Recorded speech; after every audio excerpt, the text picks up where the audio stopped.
The moment Lord Valerius cancelled the wedding, the great hall fell into a silence so deep it felt like the bottom of the ocean. He stood before the altar, a figure carved from midnight and marble, and his eyes, the color of cooling embers, were not on his beautiful, weeping bride.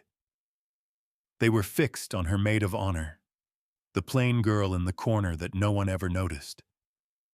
He was the most powerful man in 7 domains, an ancient lord whose name was a whisper of fear and respect, and she was Elara, the clock-mender, the quiet cousin with grease beneath her fingernails and a heart full of ticking things. The world had prepared for a union of power and beauty. It got a shattering, and for the first time in 500 years, the cold, still lord of Blackwood Manor felt something stir in the dust of his chest.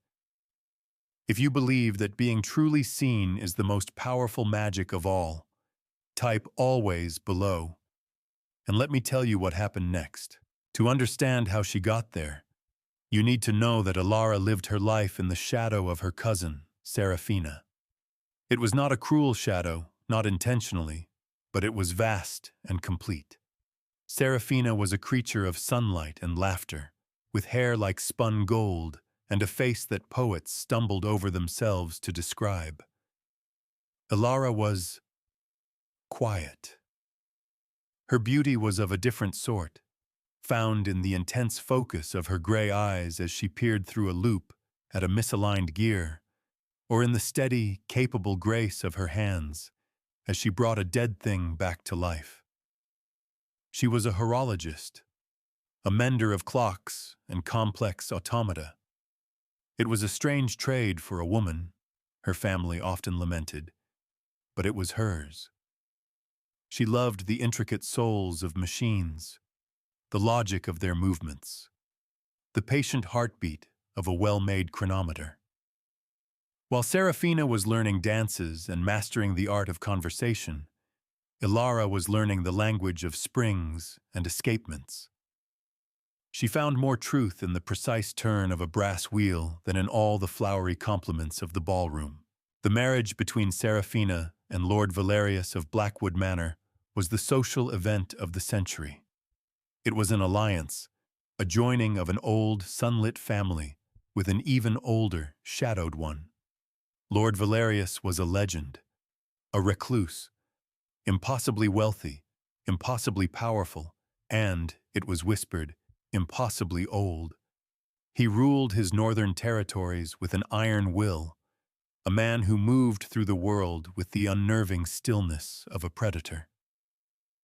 Elara had seen him only once before the wedding preparations began, a fleeting glimpse of him on a balcony, silhouetted against a bruised twilight sky. The air had grown cold.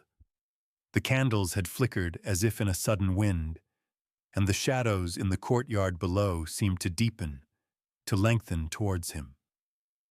She had felt a tremor of ancient, profound loneliness from him, a cold so deep it felt like a law of nature. It was a feeling she understood, in her own way.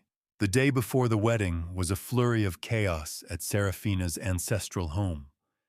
Gowns were being fitted. Flowers were arriving by the cartload, and Serafina was holding court, a radiant star at the center of her own universe. In the middle of the grand salon, as a gift to his bride, Lord Valerius had sent a treasure from his own collection. It was an automaton, a nightingale made of silver and sapphire, housed in a gilded cage.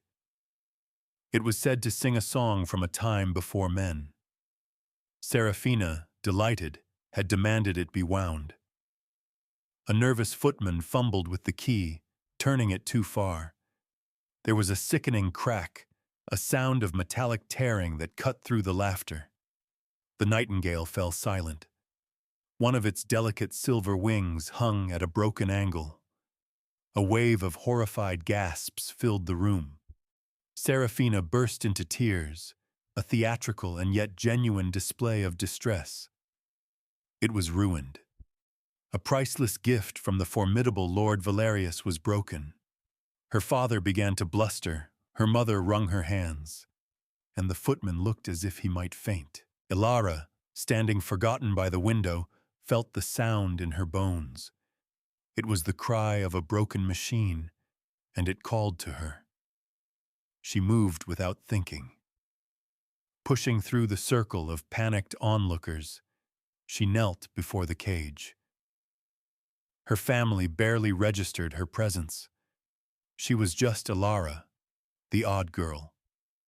What could she possibly do? "Do not touch it," her uncle snapped. "We will send for the finest jeweler in the capital." But Elara was already looking, her gaze moving past the glittering jewels and the polished silver. She was seeing the mechanism beneath, the snapped pinion, the displaced lever. She could feel its brokenness like an ache in her own joints. Without a word, she reached into the small leather pouch she always wore at her belt, a habit she could never break, and withdrew a pair of delicate tweezers and a fine probe. The room watched, mystified, as she opened the cage's intricate door. Her hands were steady, her focus absolute. The world outside her and the broken bird ceased to exist. There was only the problem, the delicate puzzle of its repair. She gently nudged a gear back into place, used the tweezers to realign a tiny bent spring. Her movements were economical, precise, and full of a reverence that no one in that room had ever seen her display. She did not notice when the ambient temperature in the salon dropped by 10 degrees. She did not see the way the afternoon light seemed to dim, the shadows in the corners pooling like spilled ink. She did not hear the collective intake of breath as Lord Valerius himself stepped into the room. He had moved without a sound, a column of darkness and silence in the doorway. His presence extinguished all the frivolous chatter. Serafina's tears dried on her cheeks, her distress forgotten in the face of his formidable arrival. All eyes were on him, but his were not on them. His gaze, intense and unreadable, was fixed on the kneeling girl in the simple gray dress. He watched her hands, the way they moved with such confident intimacy inside the delicate machine. He watched the line of her brow, furrowed in concentration. He saw a person who, in a room full of panic and performance, was quietly and competently mending what was broken. She wasn't trying to impress anyone. She was simply answering a call. Elara, feeling the shift in the room, the sudden weight of a singular attention, finally looked up. Her gray eyes met his burning crimson ones. The shock was like plunging her hands into ice water. There was no one else in the world, just his gaze, ancient and piercing, seeing not the plain cousin or the awkward bridesmaid, but the horologist, the mender. He was seeing her. She finished her work, her heart hammering against her ribs. With a final gentle click, the mechanism settled. The nightingale's wing lifted back into its proper place. She withdrew her hands, closed the cage, and stood, her face smudged with a bit of oil. She looked at her cousin. "It will sing again," she says, her voice quiet but clear. The mainspring was only shocked. It needs to be wound carefully. Serafina stared, dumbfounded, but Lord Valerius took a step forward. He did not look at the automaton. He looked only at Elara. The next day, at the altar, with hundreds of guests bearing witness, he performed the ultimate act of shattering convention. After the priest asked if any had cause to object, Valerius himself spoke, his voice a low resonance that filled the cathedral. "I do," he said. The silence was a physical blow. Serafina, resplendent in white silk and pearls, turned to him in disbelief. He looked past her, his gaze finding Elara where she stood among the other maids, holding a bouquet of wilting lilies. He looked at her, and the entire world vanished. "The arrangement is cancelled," he announced, his voice devoid of apology, a simple statement of fact. He walked down the 2 steps of the altar, moving past the shell-shocked bride as if she were a statue. He stopped directly in front of Elara. He reached out and gently took the forgotten tools from her hand, his cold fingers brushing against hers. He looked into her wide, terrified eyes and said, for all the world to hear, "It was always you." The scandal was an explosion. Serafina fainted. Her father roared in fury. The guests erupted into a maelstrom of whispers and outrage. But Lord Valerius was an island of calm in the hurricane. He held Elara's gaze, and in his eyes she saw not cruelty, but a strange, desperate certainty. His guards, men clad in black livery with the crest of a wolf and a winter moon, materialized from the shadows of the cathedral. They formed a silent, impassable wall around the 2 of them. He did not release her hand. "You will come with me," he stated. It was not a request. Elara was too stunned to speak. Her life, a small, predictable timepiece, had just been smashed to pieces. Her family was looking at her with a mixture of horror and betrayal. She was the cause of this humiliation, this disaster. "Where?" she managed to whisper, her voice trembling. "Home," he said, as if it were the simplest answer in the world. He led her from the cathedral, his grip firm but not painful. The jeers and shouts of her family followed them out into the gray afternoon, but they seemed to break against the shield of his silence. A black carriage, drawn by 4 horses the color of coal, was waiting. The air around it was unnaturally cold, frost tracing patterns on the lacquered doors despite the mildness of the day. The journey north to Blackwood Manor was made in near silence. Elara sat opposite him, huddled in a corner of the plush leather seat, her borrowed bridesmaid's dress feeling like a costume for a play she had never auditioned for. She stole glances at him. He was preternaturally still, his hands resting on his knees. He did not seem to breathe. The only movement was the faint crimson glow deep within his eyes, like the pilot light of a furnace that had been burning for 1,000 years. She should have been terrified, and a part of her was. This man was a creature of darkness and power, a being from a different order of existence. He had just ruined her family and stolen her from her life. But another part of her, the quiet, logical part that understood the inner workings of things, was curious. His declaration made no sense. "It was always you." How? He had never spoken a word to her before that moment. He had never even looked at her, or had he? She remembered the feeling on the balcony, that sense of being observed, of a deep and ancient loneliness calling out to something in her own soul. They arrived at Blackwood Manor as dusk was bleeding across the sky. The estate was a fortress of gray stone and sharp towers that clawed at the clouds. It was not welcoming. It was a monument to endurance, a place that had withstood centuries of wind and weather and war.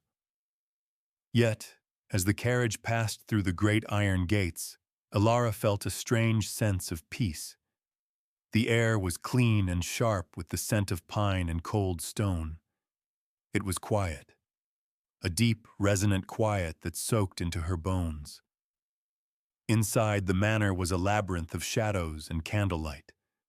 The air was cool and smelled of beeswax, old paper, and something else, something metallic and ancient, like ozone after a lightning strike. There were no servants visible, yet the candles were all lit, and a fire roared in a cavernous hearth. The shadows themselves seemed to be the servants here, retreating from their approach and then flowing back in their wake. He led her through halls lined with portraits of people with his same carved features and burning eyes, a lineage of night. They climbed a winding staircase to a part of the manor that felt older than the rest, a tower that stood apart from the main house. At the top was a vast, circular room. Its ceiling was a dome of glass, showing the first stars pricking the velvet dark. And in the center of the room, dominating everything, was a machine. Elara stopped breathing. It was a clock, but it was so much more. It was an orrery, a model of a solar system, but one she did not recognize.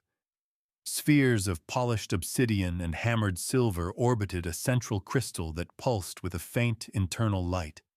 The device was immense, 10 feet high and 20 across, a universe in miniature. But it was silent, broken. Its celestial bodies were still, its gears frozen, its great crystal heart dark and cold.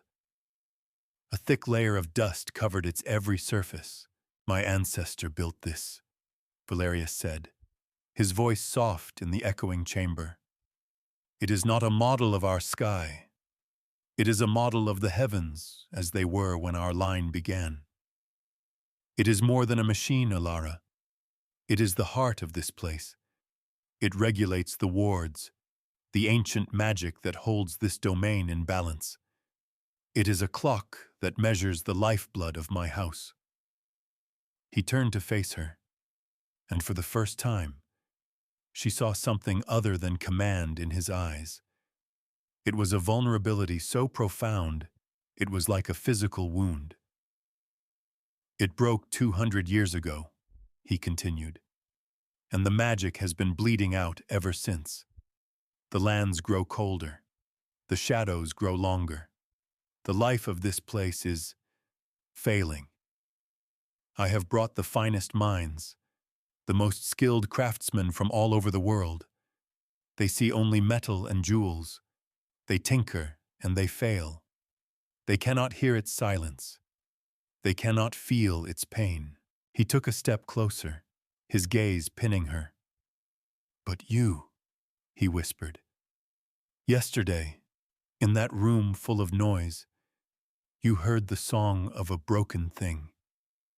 I did not choose you as a bride, Elara. I saw you, and I chose you as the only person in a century who might be able to save us." The world tilted on its axis and then settled into a new, terrifying clarity. The public humiliation, the canceled wedding, the abduction. It was not about love or passion. It was about this broken heart of a forgotten cosmos. He was not a suitor. He was a desperate man seeking a miracle from the one person who might be able to provide it. The marriage, the public claim, it was a means to an end. A way to bind her here, to give her the authority and protection she would need to work. A way to make her his, so that her work would be his also. She should have been angry. She should have felt used, a tool acquired for a task, and a part of her did. But as she looked at the magnificent dead machine, as she felt its profound silence calling to the silence in her own soul, she felt something else rise stronger. A challenge, a purpose. This was the greatest clock ever built, and it was waiting for her. Would you have stayed when you learned you were not a beloved, but a last hope for a dying kingdom? Tell me in the comments, and if you are not subscribed yet, join this family. "Why me?" she asked, her voice steady now. "Why not just hire me? Why the spectacle?" Valerius looked away, towards the dust-shrouded orrery. "This device is sacred. To touch it is the right of the Lord of Blackwood, and his consort alone. It is a law of the house woven into the very stones. To allow another to work on it would be to break a covenant and risk unraveling. By making you my intended, I give you that right. It was the only way. A cold, practical solution to a magical problem. It was the logic of a king, not a lover. Elara nodded slowly, her mind already working, cataloging the visible damage, the sheer scale of the task. I will need my tools, she said. My proper tools, not just what I carry. A flicker of something, relief perhaps, crossed his face. Anything you require will be provided. And I will need books, schematics, anything you have on its construction. The library is yours, he promised. She took a deep breath, the air tasting of dust and cold metal. She looked from the dead machine to the ancient man, watching her with the desperate hope of a drowning sailor. All right, she said. I will try. And so began their strange life together. The days were hers. She explored the vast, silent manor, its endless corridors and forgotten rooms. The library was her sanctuary, a treasure trove of impossible knowledge. She found celestial charts of dead stars, treatises on magical metallurgy, and the personal journals of the mad, genius ancestor who had built the orrery. But the nights belonged to the tower. Every evening, as the last light faded, she would ascend the winding stair, and he would be there, waiting. He never interfered, never offered advice. He simply sat in a high-backed chair in the corner, a silent guardian in the darkness. At first, his presence was unnerving. The sheer weight of his stillness was a pressure on the air. The way his shadows seemed to have a life of their own, stretching and curling in the candlelight, made the hairs on her arms stand up. But as the weeks turned into a month, she grew accustomed to it. His silence became a comfort, a solid presence against which she could lean her focus. She would work for hours, cleaning away the dust of centuries, meticulously mapping the intricate network of gears and counterweights. She spoke to the machine, murmuring encouragement, asking it questions, and sometimes she would speak to him. This gear, she said one night, holding up a small, multifaceted piece of brass. The teeth are cut at an impossible angle. Our physics shouldn't allow it to turn without shearing itself apart. His voice came out of the darkness, smooth as old velvet. It does not turn through force. It turns through persuasion. The metal is attuned to the resonance of the star it represents. She looked at him, her brow furrowed. The star is dead. It went supernova 10,000 years ago.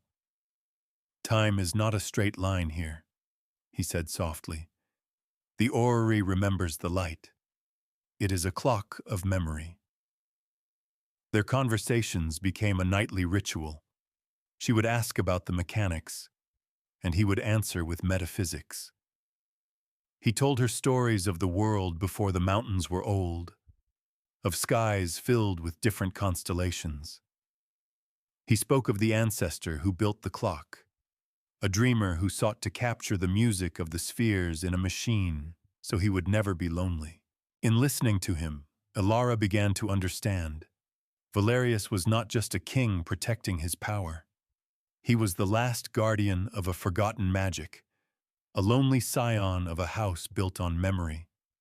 The coldness she had always sensed from him was not cruelty, but a profound, immeasurable grief for a world that no longer existed. She began to see him not as a monster or a lord, but as a man trapped out of time. She saw the weariness in his ancient eyes, the burden of immortality. The great vampire king was the keeper of a magnificent, broken clock, and his own heart had stopped ticking long ago. He, in turn, watched her with a growing sense of wonder. She was not afraid of him. She was not impressed by his power or his wealth. She argued with him about celestial mechanics. She got oil on her clothes, and she hummed tuneless little songs as she worked. She treated him not as a king, but as a colleague. She brought a quiet, determined life into the heart of his stagnant world. One evening, she was trying to loosen a frozen axle deep within the machine's core. She had to contort herself into an awkward position, her arm stretched to its limit. Her hand slipped, and the sharp edge of a metal plate sliced across her palm. It wasn't a deep cut, but it was clean, and the blood welled up instantly, a startling crimson against her pale skin. She gasped, more in surprise than pain. In the space between one heartbeat and the next, he was there. He had moved from his chair across the room with a speed that was not human, a blur of shadow that resolved into solid form beside her. He knelt, his expression intense, his crimson eyes fixed on the blood beating on her hand. A primal fear, cold and sharp, lanced through Elara for the first time. He was a vampire. This was the moment she had subconsciously been dreading. He reached for her hand, and she flinched. He stopped, his fingers hovering an inch from her skin. His face was a mask of control, but she could see the war raging in his eyes. A flicker of hunger, ancient and predatory, instantly suppressed by a will of iron. He closed his eyes for a moment, and when he opened them, the hunger was gone, replaced by something that looked almost like pain. "Forgive me," he breathed, his voice rough. Slowly, gently, he took her hand. His touch was as cold as marble, but it was exquisitely careful. He examined the cut, his thumb brushing away a drop of blood. He did not lift it to his lips. He simply held her hand, his gaze locked on the wound as if it were his own. From a pocket inside his coat, he produced a clean silk handkerchief and began to carefully wrap her palm. His movements were deft and sure. "You are not," she stammered, unable to finish the thought. "I have not taken a life in malice for longer than your nation has existed," he said, his voice low. "The hunger is a part of me. It is not all of me." He tied the knot on the bandage with a gentle tug. "It is a machine I have learned to control." He looked up at her, and his cold hand was still holding hers. In the candlelight, she could see the fine lines of exhaustion around his eyes. He was the most powerful being she had ever met. And yet, in that moment, he seemed impossibly fragile. She did not pull her hand away. Instead, her fingers curled slightly, a small, instinctive gesture of comfort. "Even the best machines need maintenance," she said softly. A ghost of a smile touched his lips, the first she had ever seen. It transformed his face, chasing away some of the ancient sorrow. The cold in the room seemed to recede. The shadows in the corners softened, their sharp edges blurring. He held her gaze for a long moment, a silent conversation passing between them. It was a moment of profound change. The line between craftsman and patron, between captive and captor, dissolved. They were simply two lonely souls in a tower, one tending to a broken machine of metal and magic, the other tending to a broken machine of flesh and memory. He did not let go of her hand, and she did not ask him to. The work on the orrery progressed. Elara, guided by the ancestors' journals and her own growing intuition, began to understand its secrets. It was not just mechanical, it was sympathetic. It needed more than just repaired gears. It needed to be reminded of its purpose. Their nights fell into a new rhythm, one of quiet companionship. He would read to her from the ancient texts while she worked, his voice a low counterpoint to the soft scrape and click of her tools. She learned his history, not as a series of conquests and decrees, but as a long, lonely walk through time. He learned the names of her tools, the satisfaction she took in a perfectly seated gear, the quiet joy she found in bringing order to chaos.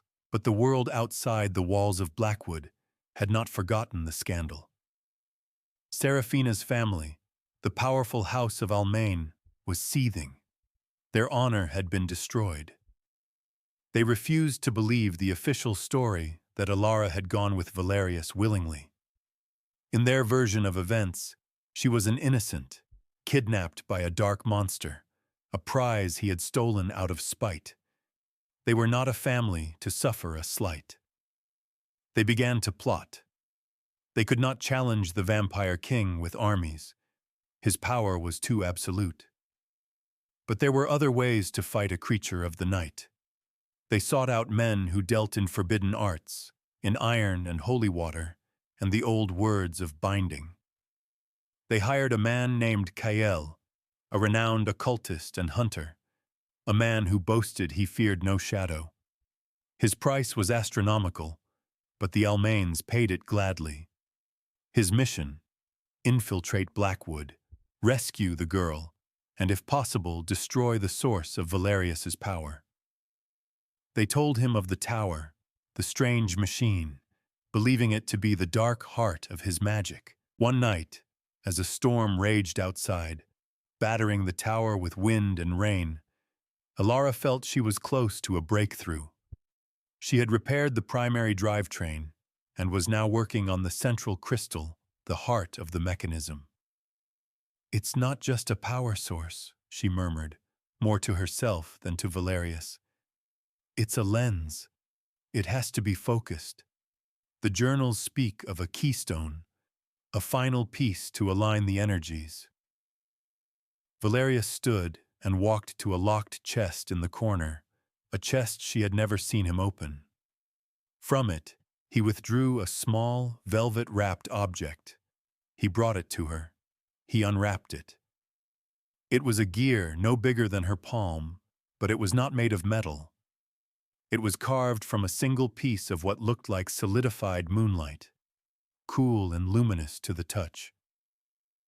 The heartwood of a celestial tree that fell to earth when the world was young, he explained.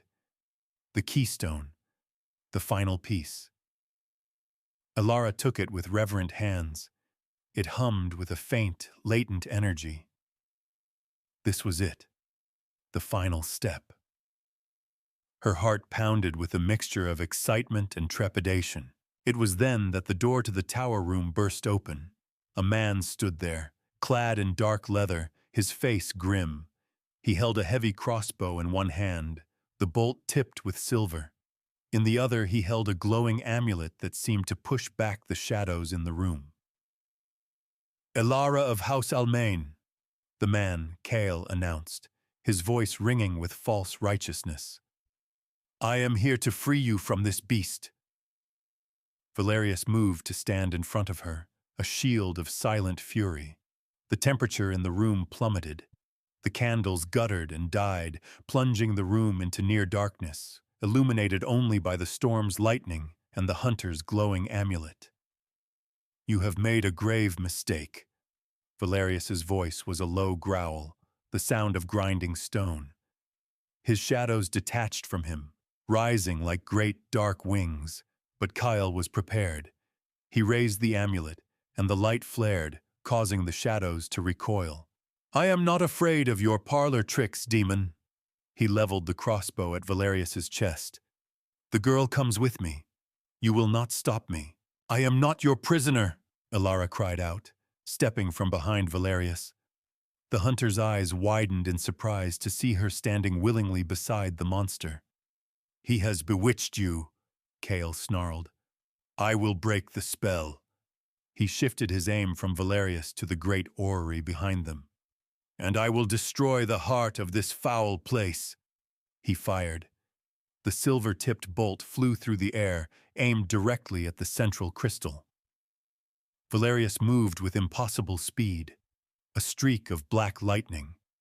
He intercepted the bolt, catching it in his bare hand just inches before it struck the crystal. The silver sizzled against his flesh, burning him, but his grip did not falter. He crushed the bolt in his fist, but it was a distraction. While Valerius was occupied, Cale lunged forward, not toward Elara, but towards the orrery, a heavy iron mallet now in his hand. He swung it in a vicious arc, aiming to shatter the delicate gears she had spent months repairing. Elara did not scream. She did not cower. All her fear dissolved into a cold, protective rage. This man was trying to destroy her work. He was trying to kill her beautiful, broken machine. She reacted on pure instinct. Holding the keystone, the gear of solidified moonlight, she scrambled to the orrery's control pedestal. Her mind raced, remembering the half-translated passages from the journals, the warnings about unstable energy flows. It was a desperate gamble. As Kyle's mallet began its descent, she slammed the keystone into its final, waiting socket. The effect was instantaneous and catastrophic. Instead of coming to life in a gentle hum, the orrery roared. A wave of raw, untamed magical energy erupted from the central crystal. It was not the soft light of the stars. It was the raw, white-hot fury of a supernova. The room was flooded with blinding light. The celestial spheres began to spin wildly, erratically. The air crackled with power.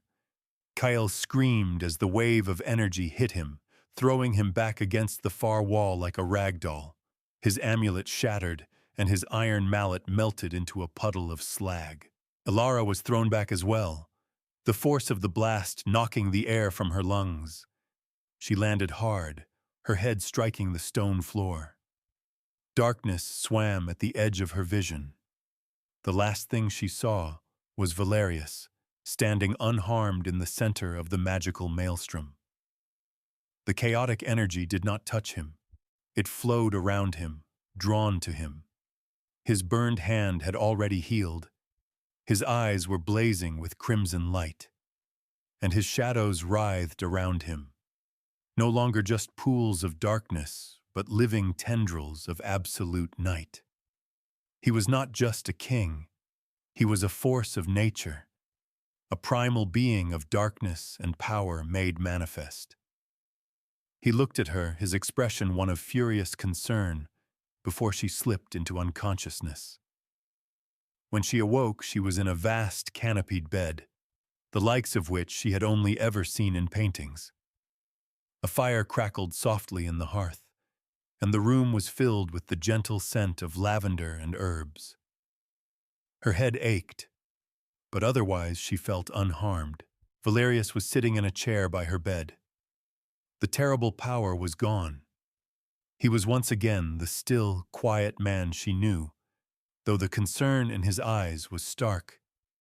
"You are safe," he said, his voice quiet. "The orrery," she whispered, trying to sit up, "is stable," he said, a hint of awe in his tone. "Your action, though reckless, completed the circuit. It is alive again, Elara, but it is untuned, wild. It will take time to calm it, to teach it the song again." He paused. "The hunter has been dealt with. He will not trouble anyone again. His patrons have been sent a message." She knew what that message entailed. A shiver went through her, but it was not of fear. It was of a strange, fierce pride. He had protected her. He had protected their work. "They thought they were rescuing me," she said softly. "And were you a prisoner?" he asked, his crimson gaze searching hers. It was the most important question he had ever asked. She met his eyes without hesitation. "No," she said. I was home. A week later, Lord Valerius convened a council of the great houses. It was held in the grand hall of Blackwood Manor, a place that had not seen so many living guests in centuries. Among them, summoned by a command that could not be refused, was the entire house of Almain, including Seraphina and her father. Their faces were pale with dread. Valerius sat on a throne of dark wood and iron, Elara standing beside him. She was not dressed as a bridesmaid or a craftsman, but in a simple, elegant gown of midnight blue that he had provided. She felt the eyes of the entire assembly on her, a weight of judgment and curiosity. He did not speak of the attack or of assassins. He was above such things. Instead, he spoke of history, of the fading magic of the old houses, of a slow decline into a mundane world. "The heart of my house has been silent for 2 centuries," he announced, his voice carrying to every corner of the hall. "Our power has waned. Our legacy has slept." He made a gesture. 2 of his guards pulled away a great tapestry on the wall, revealing a set of massive iron doors. At his silent command, the doors swung open, revealing the tower room beyond. The assembled lords and ladies gasped. The orrery was alive. The central crystal pulsed with a soft, steady light, the color of a healthy dawn. The celestial spheres of silver and obsidian moved in their orbits, silent and graceful, performing their ancient cosmic ballet. A gentle warmth and a palpable aura of vitality flowed out from the room, washing over the cold hall. The candles burned brighter. The air felt cleaner, charged with life. Everyone in the room could feel the magic, a surge of power that had been dormant for generations. "It was not a warrior or a sorcerer who accomplished this," Valerius said, his voice ringing with pride. He turned and looked at Elara, his gaze full of a warmth that banished all shadows. "It was a horologist, a mender of broken things." He took her hand. "I cancelled my alliance with House Almain because they offered me a pretty bauble, a thing of surface beauty. But I had found a true treasure, one of value, of skill, of substance." He looked directly at Seraphina's father. "You saw a quiet girl with oil on her hands. I saw the one person in the world with the patience and the soul to restore the heart of my kingdom." The humiliation on the faces of the Almains was absolute. They had been exposed not just as treacherous, but as blind. They had possessed a jewel and had cast it aside because they did not recognize its worth. Elara's old wound, the lifetime of being overlooked, was healed in that moment, cauterized by the truth of his words in front of the very people who had inflicted it. Valerius then knelt. Before the entire council, the ancient, impossibly powerful vampire king went down on one knee before the clock-mender. He did not offer her a ring. He offered her the keystone, the heart of the orrery, which now glowed with a soft internal light. "I asked you here under false pretenses, as a craftsman," he said, his voice for her alone, yet heard by all. "Now I ask you, as my equal, as the woman who saved my house and my heart. Elara, will you be my queen?" Tears streamed down Elara's face, but they were tears of joy.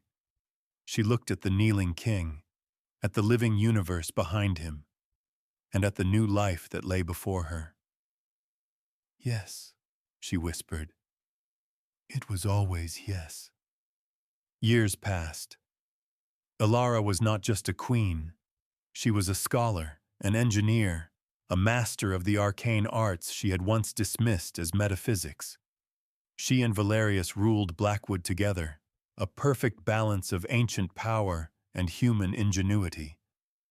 The lands healed, growing green and vibrant under the steady, magical pulse of the restored orrery. One cool autumn evening, they sat together in the library, a comfortable silence between them. The orrery, visible through a high archway, turned gracefully in the distance, a constant, beautiful reminder of how they had begun. She was tracing the lines on his hand, the hand that had caught the silver bolt for her. The scar had long since faded, but she remembered. He had never asked. He had never pushed. But the question of her mortality hung in the air between them, a quiet, unspoken chord. She would age. She would fade. He would not. She looked up from his hand and met his gaze. "The clock is fixed," she said softly, "but the clockmaker is still running down." He grew very still, his crimson eyes searching hers. "It is a choice, Elara. It must always be your choice. I would rather have a lifetime with you than an eternity without." She smiled, a slow, certain smile that reached her eyes. She leaned forward and rested her forehead against his. His skin was cool, familiar, home. "What is eternity?" she whispered. "But a machine that never needs winding. Teach me how it works." He closed his eyes, a shudder of profound relief passing through his ancient frame. He brought his hand to her face, his touch a vow. The shadows in the library deepened, gathering around them not as a threat, but as a gentle, welcoming embrace. The long, lonely night had finally found its dawn. For more stories where quiet strength conquers ancient sorrow, and where being overlooked becomes the key to unlocking everything, subscribe to Herb Files. So tell me, would you have stayed? Comment where you are listening from tonight. I stay up until my eyes burn to bring you these stories. If this one touched you, do not break my heart. Subscribe and I will see you in the next one.